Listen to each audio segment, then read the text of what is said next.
karaoke nhưng ngại loa to cổng kềnh thì thử ngay em A922 này nha. Thiết kế nhỏ gọn, kèm 2 micro không dây, âm thanh nổi siêu hay. Đặc biệt có chế độ đời giống siêu vui, xách đi tiệc tùng cục định, chốt đơn liền nha. Nếu anh em đang muốn tìm một con loa có thể vừa nghe nhạc vừa hát karaoke tại nhà mà trong tầm giá khoảng cỡ là dưới 1 củ thì bây giờ hôm nay mình sẽ lên cho mọi người mẫu A922 nha.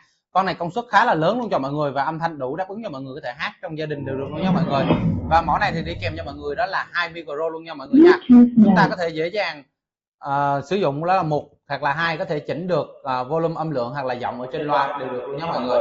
Và micro này là khá là hút tiếng luôn cho mọi người luôn. Mọi người để xa mọi người hát mic nhẹ cho mọi người và hút tiếng khá là ok luôn nha.